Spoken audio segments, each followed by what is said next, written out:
Cosmic Void's second theory analysis video, Hunter the Parenting, where he definitely agrees with me that it was Occam all along. Cosmic's here in the chat. I'm just waiting to watch his reaction. 4, 3, 2. Ah, there it goes. Oh, I'm on a roll today. I have literally caused this man physical pain for how many times I've said that. You guys know the deal. There'll be a link below to the original video. We've actually checked out a bit of this, so we might be finishing it today. But what we're going to get into here is all of the craziness and why Occam is all responsible for it. Because Occam's razor means the easiest answer is probably that one.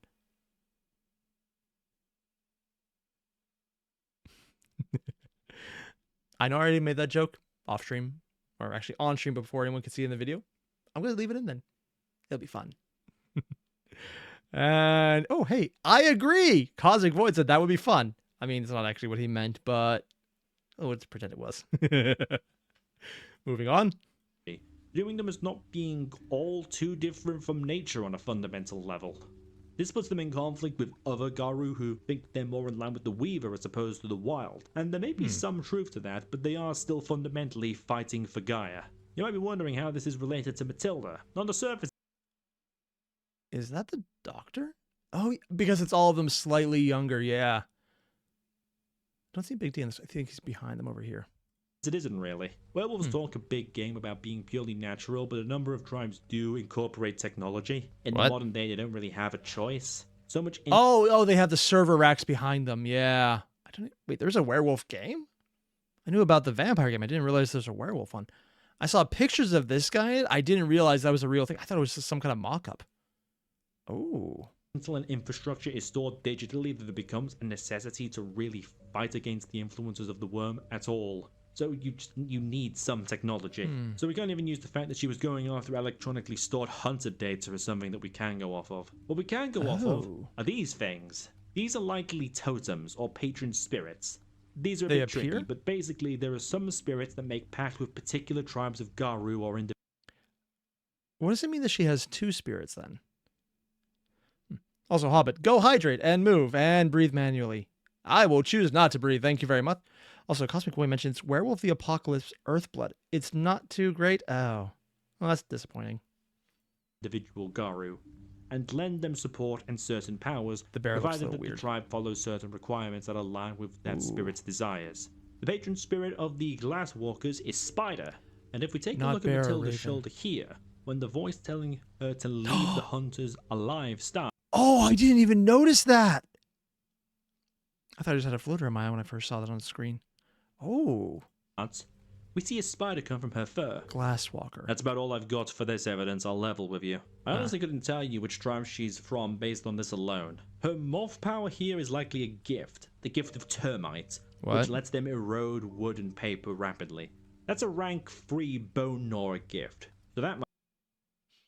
I have heard people say she's probably a bone gnawer because she's working as a maid, which is like the underclass where, you know, maybe better at other stuff if she's not the outcast. But on the other hand, dude, might mean something. The razor claws might be from the bear totem, but that doesn't necessarily. What does it mean to have more than one totem, just totem? Honestly, I'm not as deep with werewolf as I am with other stuff like mage, so hopefully someone with more general knowledge can make a better assessment of that. But that, I would say, from what I've heard, though, wow, I paused in a weird place where that looks more screwed up than any of the actual monsters we've seen so far. Wow. Bad place to pause.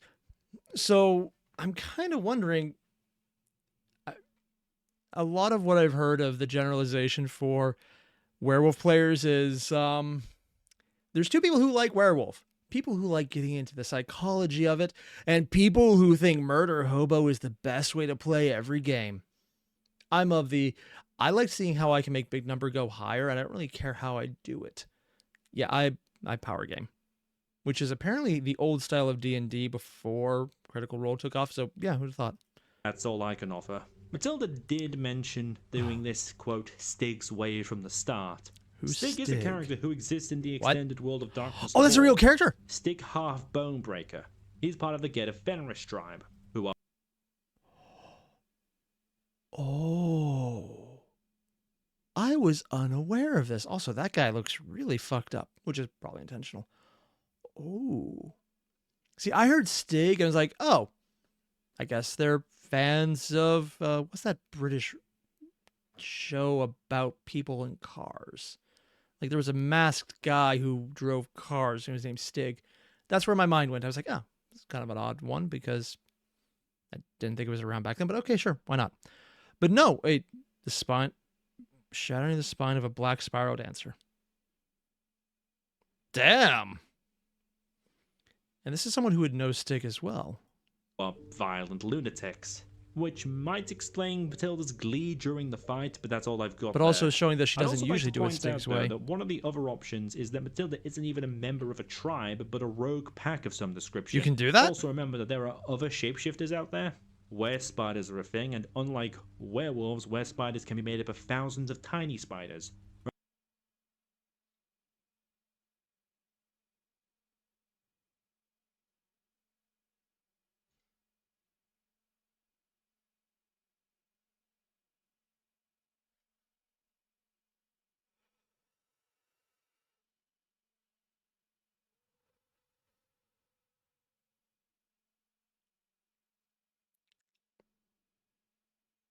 Cosmic, I significantly wish you had fucked up and not had that part right there.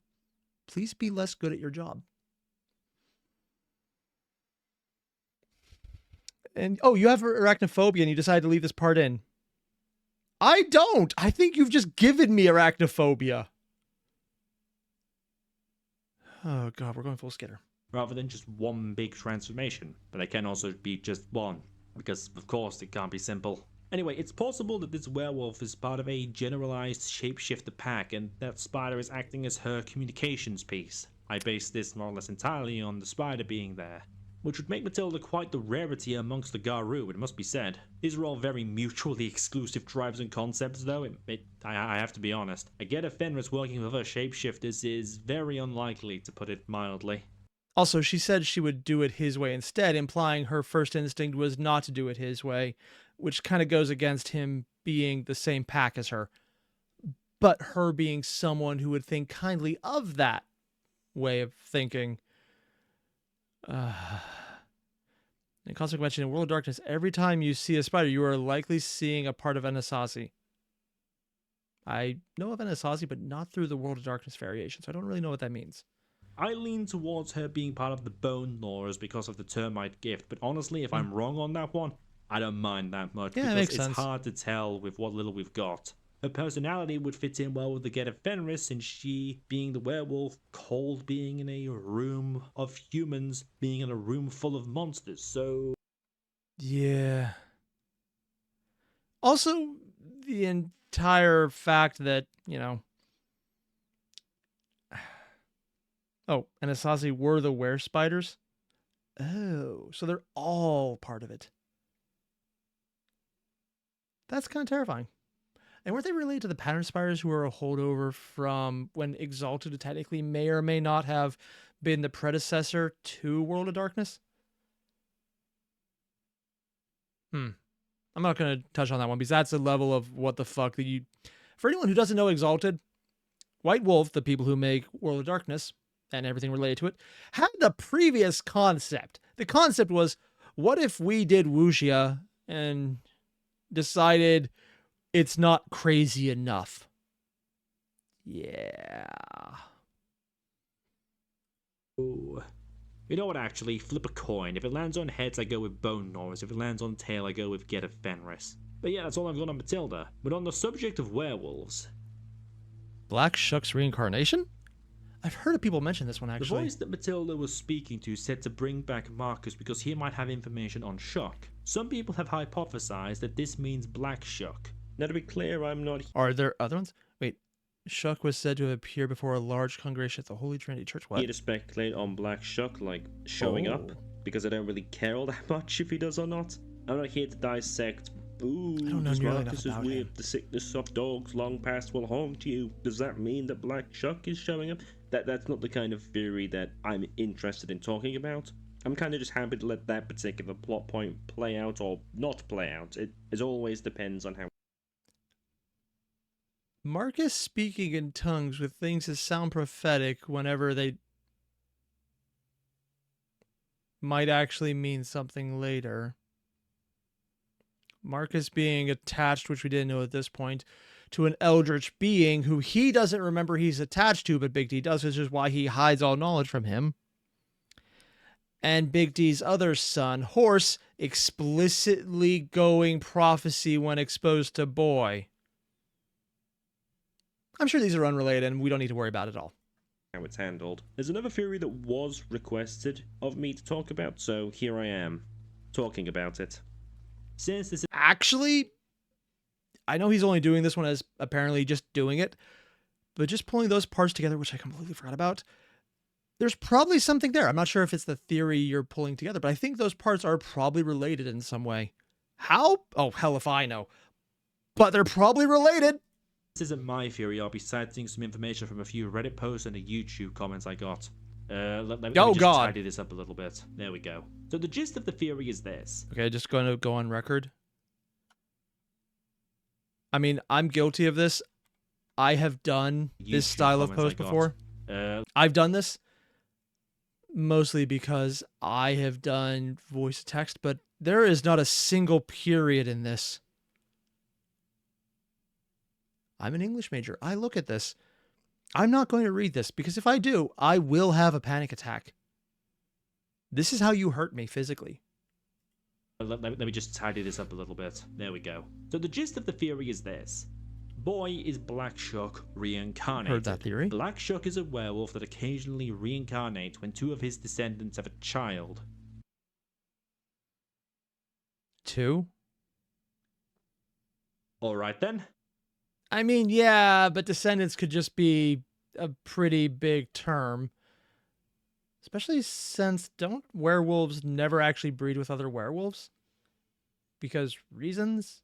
Oh, okay, that would do it. I suppose I should clarify.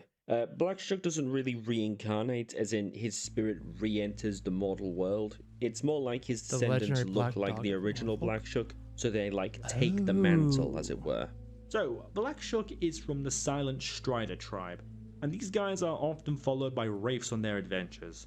They're also a very nomadic tribe. So the theory goes that Horse is possessed by a wraith which is following Boy, because Boy is Shuck reincarnated. Shuck is seen as an oracle of the apocalypse by many Garou. This of course requires that Dor is a kinfolk. And with the crazy lineage Big D's family probably has, that is not the weirdest thing. Huh. Hey, Tyrannosaur. I at least always try to have proper punctuation when I go off on YouTube comment essays. Yeah, and I appreciate it. There's been a few that don't have any whatsoever. Oh god. Granted, I've been guilty of that myself, so I have no right to talk. That D had a child with either a werewolf or a kinfolk at some point down the line. Entirely possible. And considering werewolves don't always breed with other werewolves, and it could be not just limited to werewolves breeding with werewolves, it might be the specific brand of other thing they previously bred with that was then put into Shuck as well.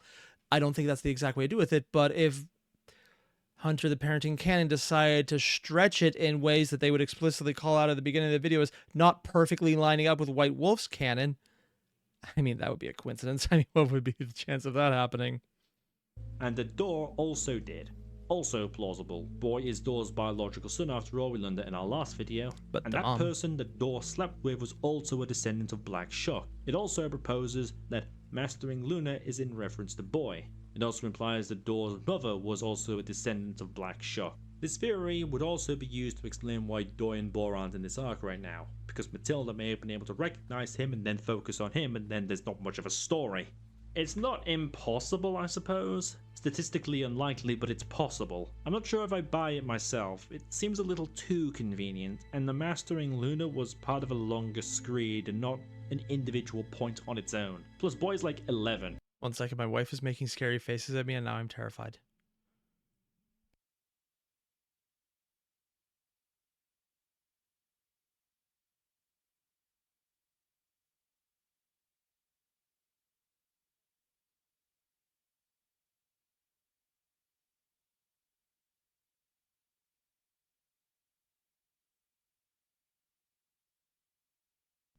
Apparently I forgot how to unmute this.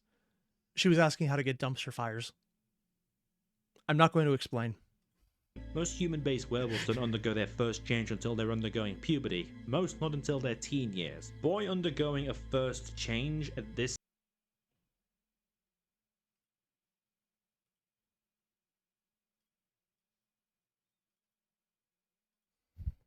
No. No. They wouldn't.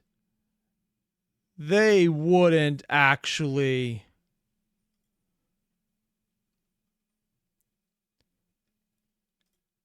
Tuttle.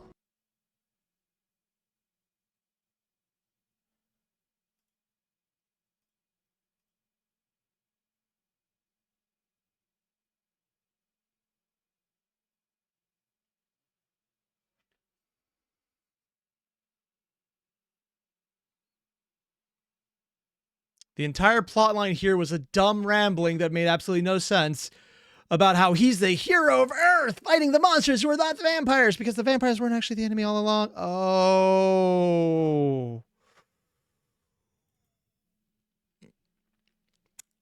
Ah. Well. What I pulled up, for anyone who hasn't seen it, was probably the weakest piece of Hunter the Parenting so far on its surface. It was a drawn storybook that Boy was telling people on the way to the chapter house. And it was just the edgelord of edginess, being edgy at the sake of edginess. And apparently may actually line up exactly what he is, because he broke at the end and kind of gave away the plot line, apparently, because he's talking about how he has multiple parentages. And oh God, that was a thing. I would look more into this, but then I'd have to watch that again. And while everything else is here is amazing, that one I think is going to become amazing in time because of how much they decide to spoiler in a way no one is going to get. QosmicVoid is saying it's 100% foreshadowing something. Yeah, and even at the time I watched it, I kind of figured this is spoiling something, but I don't know enough to say what it's spoiling yet. And I think we're getting to the, oh, that's what it was part. Oh, dear. Yeah. stage would be noticeable, and you could argue that it's due to him being exceptional, as has been mentioned many times by the cast, but I don't know. Definitely Something the about it vampires just aren't the feels actual off enemy, to though. me. I'm afraid I don't really have a ton to say about it. This is just one of those series I don't feel all that much about. Plus, I'm not sure how much I like the idea, in all honesty. I'm still partial to my own theory that Boy is an oracle in the mage sense of the word. Honestly, no, I think Marcus is probably closer to mage due to Marcus and magic just being kind of there. But I think the werewolf one is a lot closer here. But the big spoiler here is the vampires, Chiropteran, are not the enemy, which also implies hunting down the ghoul right now might not be the ending of it. Word. Up Now, if next, only we knew though, what a the rat theory I was. do feel something about, and our final theory for today. Theory 11, the Reborn. I don't know anything about the Reborn. Is this... What are they? Anyone figured out if mummies are real yet? I swear. Realizes he has fucked up. Because Grimmel... Oh, God, yeah. This one I've heard a lot about since literally the first 2 or 3 episodes of Hunter the Parenting. Big D being a mummy. And I know nothing about them because every time people start talking about them, my eyes glaze over. Because I'm an idiot. But we'll ignore that part. Swear to God, if this turns out to be foreshadowing, I'm going to lose my goddamn mind. Hey, Hobbit, thank you for 10 gifted memberships, man. Thank you very much. That's awesome. You all know what a mummy is. It's a preserved dead person. In World of Darkness, though, mummies can also be called the Reborn, and they are immortal. And they are immortal by being alive, but better. Mummies are basically human beings. Their bodies are human. They started out life as a completely regular human. They are human. However, they have been given immortality via a spell known as the Spell of Life. Though the body may die or wither away or suffer from any number of issues, to put this immensely simply, their spirit is able to go to the underworld, absorb life energy, and return to their body, rejuvenate and heal it, and they just live again. In this state, they experience life in a far more enhanced way. Ah. That makes sense. Because what they're explicitly describing matches up almost 1-to-1 what a perpetual in 40k would do. So the question is Bruva Alpha Busa going completely on the nose with Big D being a perpetual, I mean a mummy, Or are they kind of making that the most leading possibility for anyone who knows the lore of both series? Which they might be doing with Marcus, maybe or maybe not being a mage.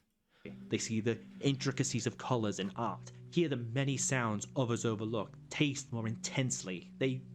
Also, according to QosmicVoid right here, Burger Creek is the exact reason he understood any of this to make these theories, and I'll be honest, most of my understanding of Werewolf is also due to Burger Creek, so shout out to Burger Creek for being awesome. He put out a video saying he needs help on Patreon memberships because surviving what the fuck is going on in 2020 Part 6. Support that guy. He's awesome. Live more, but better. And these things are hard to kill. However badly destroyed, spread apart, disintegrated, atomically butchered, or magic blasted they are, they can regenerate. So long as the spirit is fine, they're fine. We actually have a canon answer for how much you need in terms of raw power to kill a mummy outright. Are you ready for this one? Yes.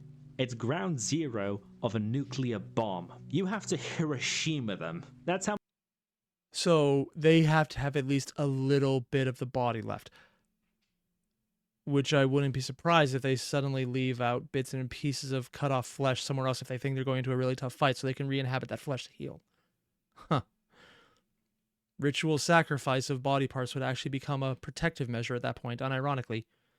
A lucky rabbit's foot is actually lucky because it brings you back from death. How much power you need to knock these things out. All have magic or sorcery equivalent of firepower, but anyway, not important. There's a bunch of... Yeah. Oh, and apparently Martin mentioned, fun fact, Alpha Boost and his crew agree with Burger Creek about him being awesome or about how he should be supported more. I'm okay with both options. In fact, I would recommend both options as well. Different mummies across the world. You have the Egyptian mummies, which are the recipients of the most advanced spell of life in the world, and are what the main game line focuses on. But you also have mummies from South America, China, and Mexico. Of course, those are just the ones focused on. Lots of cultures practice mummification, from Maori tribes to the so-called communist USSR. It's entirely possible that many of these cultures have their own versions of the spell of life. And in the boy video I briefly pulled up, Big D explicitly called out Gilgamesh as not him, but someone. He was like, oh, you mentioned that asshole as being a villain. So we might be looking at some... He talked about Gilgamesh not as someone he was, but as someone he knew. Not as a historical figure, but as a, oh, I know that guy. Oh. Oh, that might make watching the Burger Creek mummy video very important next. Reborn are rare. Like, rarest of the rare in World of Darkness. Frankly speaking, the demons locked up in literal hell only broke out in 1999, and absolutely nowhere near all of them got out of that. But there are probably more demons in the world than there are reborn. We're talking like triple digits at the most charitable. Maybe in the low 4 digits at the absolute height of their power. And after millennia, they are far from being at the height of their power. Hold on a second. So I don't...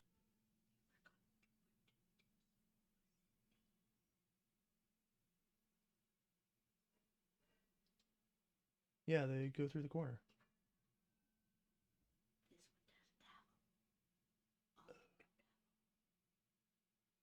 I can fix it though. I know how to do it. Thank you. My wife is informing I done fucked up. I made keychains that didn't have the key part. Oops. I don't know when exactly this idea popped into my head or how, but as I researched... Also, I'd like to point out over here, this is one of the things. The dates of how many people died in the 70s, 50s, 70s, 90s. I wonder why 70s are there, and then there's 70s. Oh. They lost time. I never noticed that. I'm not sure if my face is covering it, but they actually have 10s, 70. I don't think that's 20s. I think that's the 70 again. It could be a 20, or is it a question mark? 19 question mark, 59, 70, 90. Okay. Searched it. I found that I wasn't the only person who had this thought. So here it is. It is possible that D is a reborn, that he's a mummy. Yeah. Don't you mean it, Daddy? I will put a fucking bullet in you, random They beat me to it before I could even say it. Now I'm just disappointed. My day is ruined. commenter, do not test me. You may recall in my previous video, I said would never I do that. disliked He the beat me to idea it. of D being some supernatural entity. That I liked the idea of the family just being mostly average people fighting against the supernatural, and that's what Mostly average is probably the least real thing. I'm going to agree with him on this one. No. I don't. The more we see here, the more I think, no, they are not average. They come off as average because Big D has probably hidden from them how not average they are. Hell, Door is probably the most average one. Because he's only the average American. I know what I said, and I stand by it. what appealed to me in the first place. So people actually took issue with that, saying that that wasn't exactly what was advertised and that it was... I mean, don't get me wrong. I think it's what advertises them. I think believing they're normal is very important. They definitely would agree with this. And Big D, explicitly shown by how he treats Marcus, by wanting to give them that normality, is probably intentionally making that the aesthetic. I just think there's going to be a lot of reveals where, no, you think this, but actually no. So I would kind of just, yeah. They're all not normal things given normality. And that's the treat that they are all probably going to lose. my own presuppositions that were at fault. To which my response is, they it's literally intentional, though. named the damn series after Hunter the Reckoning. The Yeah. But also, I think that's literally misleading on their part intentionally. So you came to the incorrect answer, probably. That's just my take. I could be wrong. But I get the distinct impression that you are taking right now, all normal people, is exactly what they wanted you to take. So you're going the correct way to look at it before they rug pull. one specific line in the entire World of Darkness line, which was specifically about regular people that have nothing special going on. It had the imbued, but then they released new editions of the game to remove that from being the central focus, specifically to make the game more focused on regular humans. Forgive me for making a couple of assumptions. Yeah. Anyway, bits and And no, I don't think he's wrong. I think he's wrong, like I said, in the way that was intentional.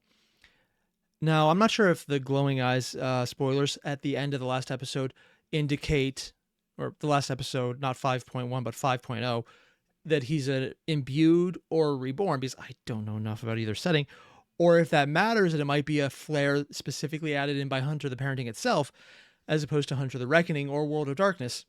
But no matter what answer comes out to be true or not, I think the way Cosmic's describing it as normal people getting it above their head is very much the correct aesthetic that they are going through. So even if it turns out to be wrong later, it's they were normal people and now they don't get to be anymore is the later aspect, as opposed to it's definitely where they started. Whether it's true by the end, that D&D campaign style, you start by killing a vampire in a sewer or a rat in a sewer, and you end up by killing God. aside, as far as these possible origins or supernatural nature go, I have to be honest with you, I think him being a reborn would be the option I disliked the least, by far, because fundamentally, mummies are just regular people. They're just really damn old and really damn rare. They're not supernatural in the same way vampires or werewolves or imbued are. Mages. They don't get a whole slew of abilities due to being mummies. Can a mummy become a mage? I mean, mages do reincarnate. That is explicitly part of it.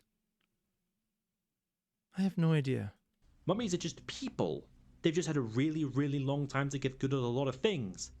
Like fighting, or learning sorcery, or understanding the supernatural, or going on absurd hunts. This would honestly fit with the requirements that I outlined in my original video, that I would... Or refreshing himself by eating a plutonium omelet and he has to blend it in a blender that melts it. That'd be a little on the nose.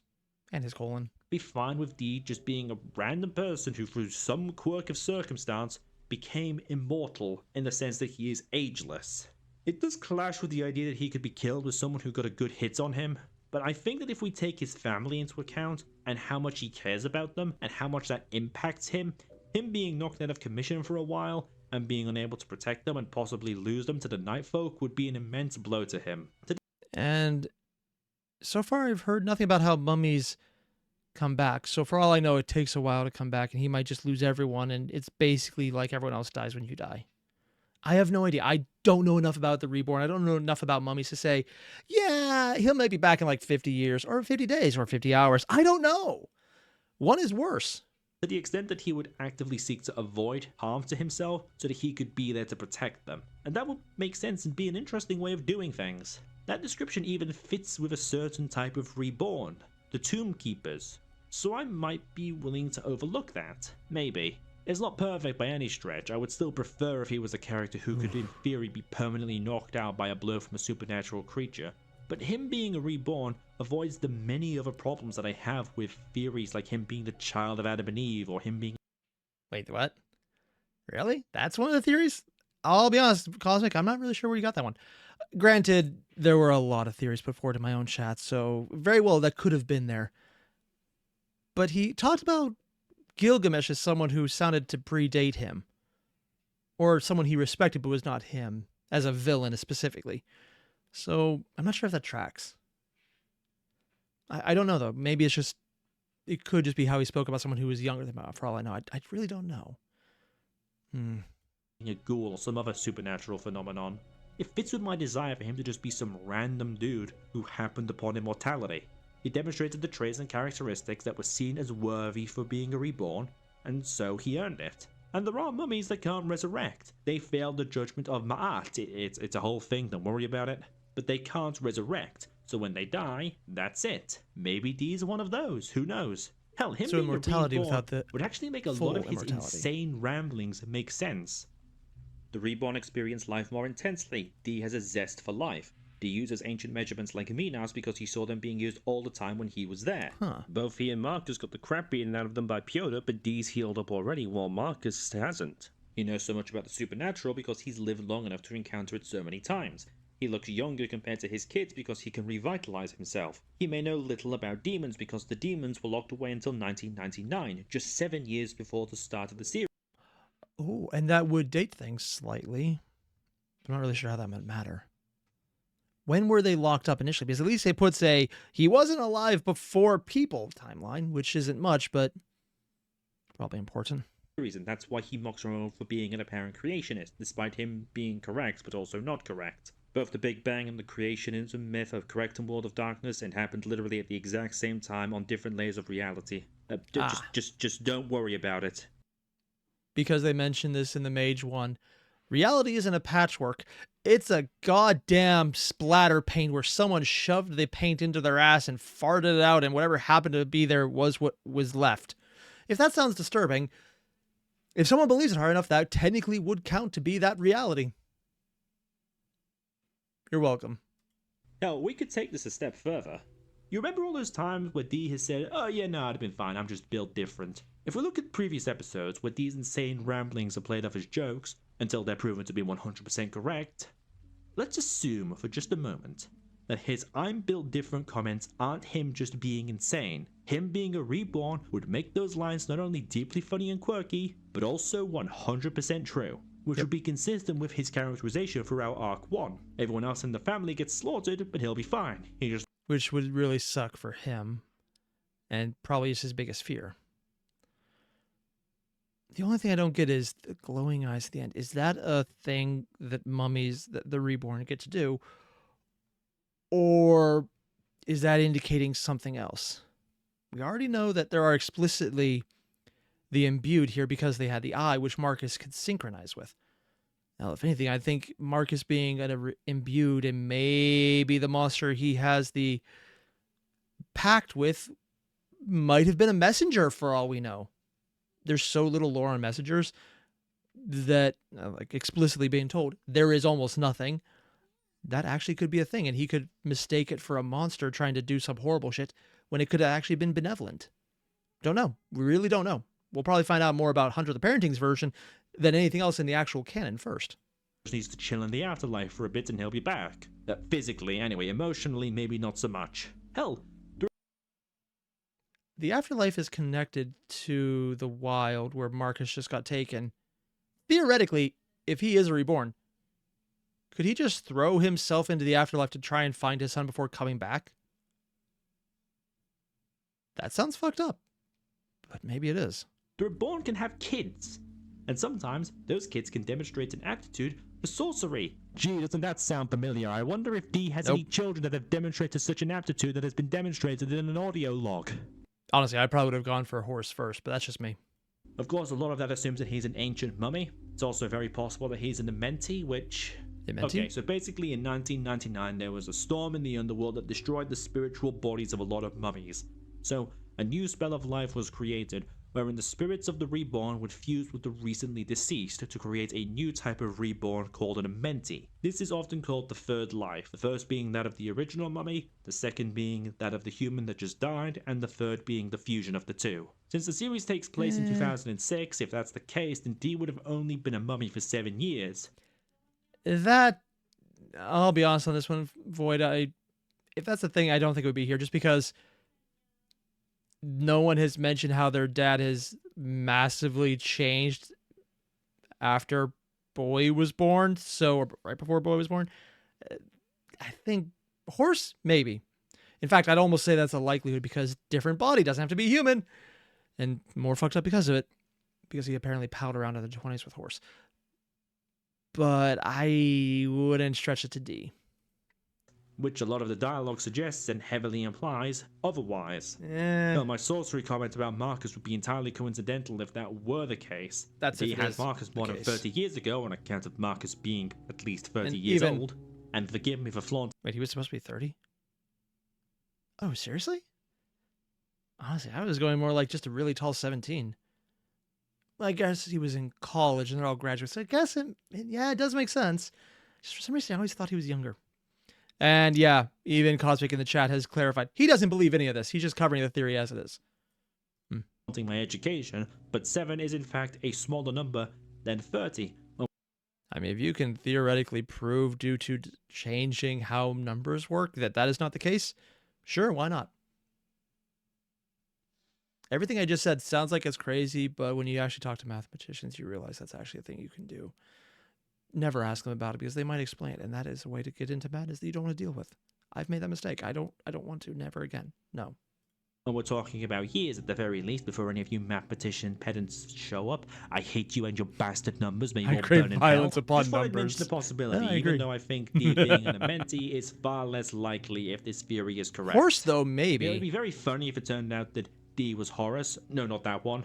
Like Horus from mythology. What? He exists in World of Darkness. And known among mortals as one of the chief deities of ancient Egypt, prominently in World of Darkness as the enemy of the antediluvian Set and a champion of his father Osiris, by his name Maat, leader of the Shemeskeru, before the sixth maelstrom, destroyed the dark kingdom of sand, and Amenti were created. Oh.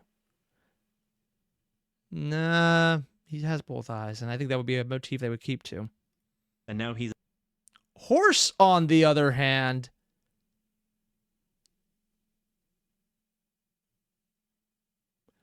dedicated to his father. Is Osiris a mummy in World of Darkness?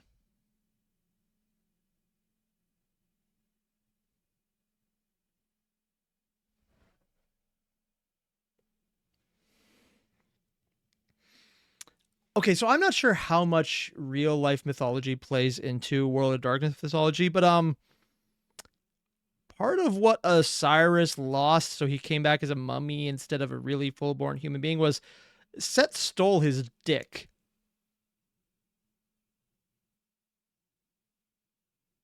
Yeah. They had to get that back. His little D. I'm sure this is a completely random tangent that has nothing to do with reality. Let's just ignore everything I said. He's an Amenti mummy. And I feel like that would be a very funny way to screw with the TTS fans. Ooh, who's the Horus Lupercal allegory going to be? Ooh, it's D actually, fuck you. I mean, that's almost certainly not what happened, but it would be funny. Being a reborn also fits with D's personality too. Mummies are the closest thing to an unambiguous good versus evil fight. Of course, it's not that simple, but the overall narrative is that they fight to bring balance back into the world. And in the World of Darkness, and in, let's be real, reality itself, things are pretty dark right now. The world needs people who are going to go full on in, hell hath no fury, like a good person going to war types, who are willing to fight for as long as it takes to see the world get better. I'm almost surprised he didn't start quoting when a good man goes to war at this point. But that's a bit on the nose and might get copyright claimed. Hobbit mentioned, that was not the line I was ready to come back to. You're welcome, Hobbit. And he constantly keeps putting hunting before anything else, and trying to redeem those whom he thinks can be brought over towards being good again, almost like he's trying to restore balance. I think Burger Creek put it best in his video. Hey. Mummy the Resurrection is the game line in World of Darkness about going to therapy. Really? See, this is the one I haven't seen yet. I've seen Mummies, I've seen the Technocracy, sorry, not Mummies, I saw the Technocracy, and then directly after that, World of Darkness specifically for werewolves. I have not seen the Mummy video. It's been recommended, and I think people in chat have actually brought it up a few times.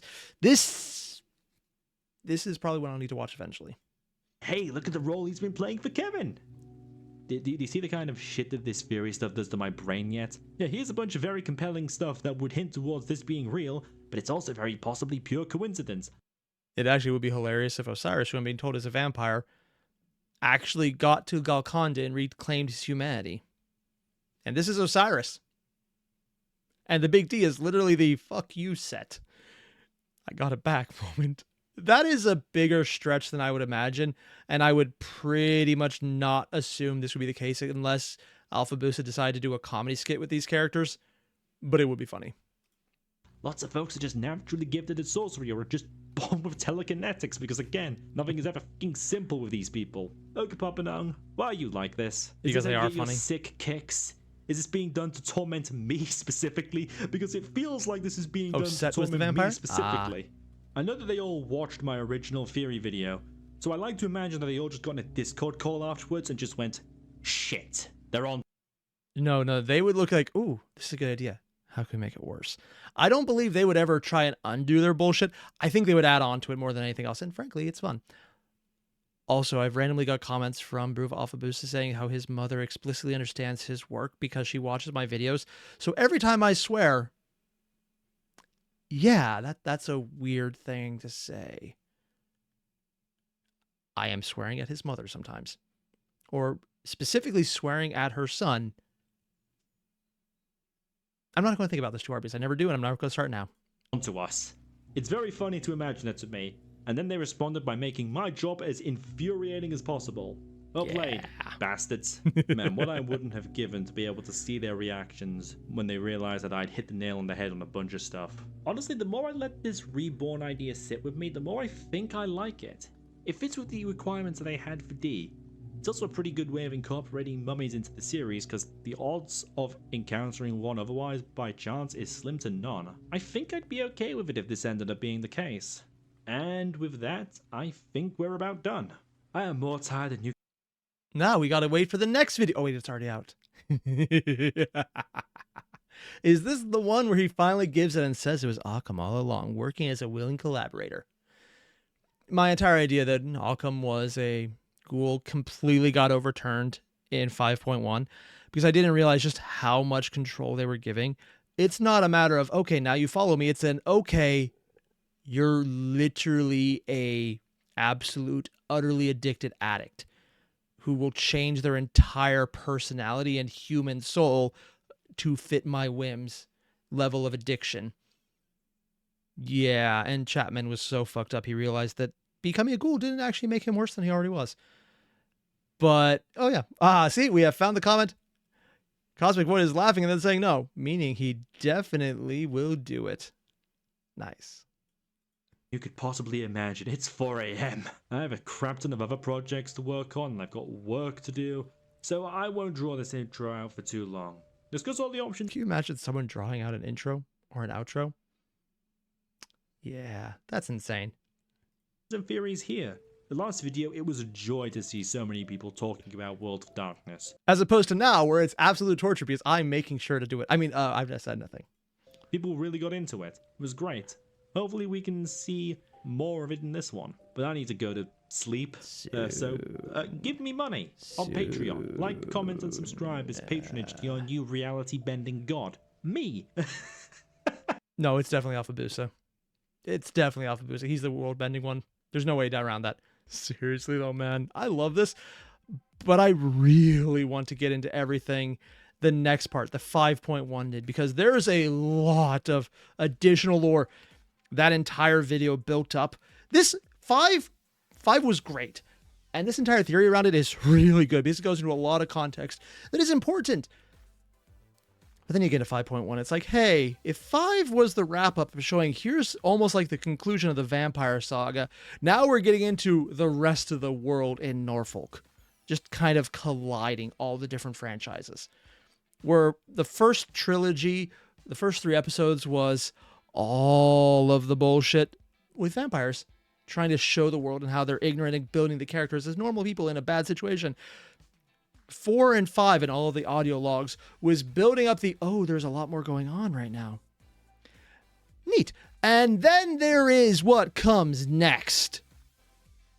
And I think 5.1 starts the what comes next stage way more than 5 does. We'll probably do that. And I'm being told QosmicVoid did 5.1 as a reaction style. And frankly, I'm okay with that because I would love to be able to point at him and go, this is where I disagree with him because random bullshit I pulled out of my ass. Is that a good reason to do something? Yes. Yes, it is. I stand by it completely because I love doing shit that's stupid and random and pulled out of my ass. Could have phrased that better. Joking aside, you guys know the deal. QosmicVoid, link below, hit him up. He's also in the chat while we're doing this live. See you guys in the next one. Adios.